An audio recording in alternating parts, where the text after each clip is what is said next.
ខ្យល់ត្រជាក់បក់កាត់ចន្លោះអគារដែលបាក់បែកក្នុងទីក្រុងដ៏ស្ងប់ស្ងាត់អាយងបានងើបក្បាលដែលកំពុងតែញ័ររន្ធត់ឡើងសម្លឹងមើលទៅលើមេឃខណៈពេលដែលពន្លឺព្រះអាទិត្យរៀបលិចកំពុងតែច្រើមជ្រាបជ្រាបដោយពណ៌មាសដ៏កក់ក្ដៅអ្វីទ្រុខ្ញុំទ្រុរលាយអស់ហើយតើយើងត្រូវរស់នៅបន្តដោយរបៀបណាទេអាយងរអ៊ូទាំម្នាក់ឯងហាក់ដូចជាបាត់បង់ស្មារតីនាងដើររករើកតាមគំនើសម្រាមដែលរាយប៉ាយដើម្បីស្វែងរកដាននៃជីវិតពីអតីតកាលប៉ុន្តែអ្វីដែលនាងចាប់បាននៅក្នុងដៃសុទ្ធតែជាគំតិគំទីដែលគេបោះបង់ចោលតែប៉ុណ្ណោះនៅពេលដែលឮសំឡេងតិចៗចេញពីក្រោមបន្ទះក្តារដ៏ធ្ងន់អាយងក៏ចាប់ផ្ដើមជីកកកាយនាងបានរកឃើញវិទ្យុតូចមួយហើយក៏យកវាមកដាក់ចិត្តត្រចៀកសន្សឹម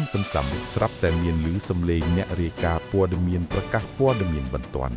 យើងបានឈានចូលដល់ខែទី2ហើយនៃការវាយប្រហារភេរវកម្មពីកូរ៉េខាងជើងហើយឥឡូវនេះយើងកំពុងទទួលបានសន្តិសុខឡើងវិញក្រោមការការពារពីកងទ័ពអាកាសអាមេរិកនិងកងទ័ពចម្រុះជាតិសាសន៍ការវាយប្រហារពីកូរ៉េខាងជើងនឹងមិនមានទៀតទេហើយពួកគេនឹងត្រូវទទួលទណ្ឌកម្មនិងការរិះគន់យ៉ាងខ្លាំងពីសំណាក់សហរដ្ឋអាមេរិកនិងអង្គការសហប្រជាជាតិខណៈពេលនេះប្រទេសរបស់យើងកំពុងត្រឡប់មករកសភាពធម្មតាវិញដោយគ្មានភាពចលាចលឡើយនេះបង្ហាញពីភាពរឹងមាំនៃប្រជាជនរបស់យើងបន្ទាប់មកអ្នកយកព័ត៌មានរបស់យើងនឹងពន្យល់លម្អិតអំពីបន្ទាប់ឈីបសុវត្ថិភាពដែលត្រូវបានអនុវត្តដោយប្រទេសវិទ្យាសាស្ត្រជឿនលឿនរបស់អាមេរិកនិងអឺរ៉ុបបាទនេះគឺជាការិយាល័យព័ត៌មានអន្តរជាតិចាប់ពីថ្ងៃស្អែកនេះបន្ទាប់ឈីបសុវត្ថិភាពរបស់សហភាពវិទ្យាសាស្ត្រជឿនលឿន AUS មកពីអាមេរិកនិងអឺរ៉ុបនឹងត្រូវដាក់ឲ្យប្រើប្រាស់ដើម្បីការពារការលេចធ្លាព័ត៌មានផ្ទាល់ខ្លួនដែលជាពិសេសគឺដើម្បីលុបបំបាត់ការក្លែងបន្លំនិងការបាត់បង់កាតក្រេឌីតវាជាប្រព័ន្ធដែលធ្វើឲ្យការទិញទំនិញនិងការធ្វើប្រតិបត្តិការទាំងអស់មានភាពងាយស្រួលនិងសុវត្ថិភាព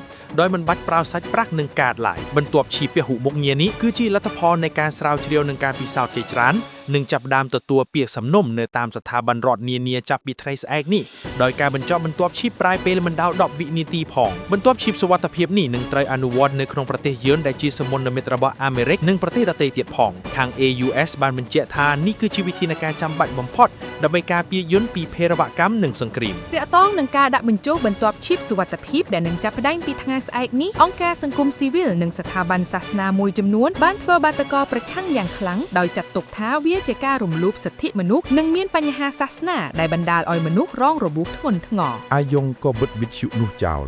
រួចអោនក្បាលចុះហើយរអ៊ូទាំដោយគ្មានកម្លាំងកំហែងតើយើងត្រូវរស់នៅដោយរបៀបណាទេព្រះជាម្ចាស់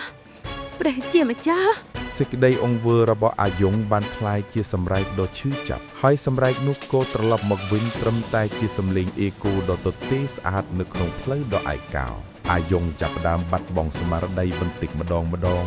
ហើយក៏ធ្លាក់ចូលទៅក្នុងអនុស្សាវរីយ៍ពីអតីតកាលខណៈពេលដែលចក្ខុវិញ្ញាណរបស់នាងចាប់ផ្ដើមស្រពឹកស្រពើការដឹងខ្លួនពីពិភពពិតក៏រលាយបាត់ទៅ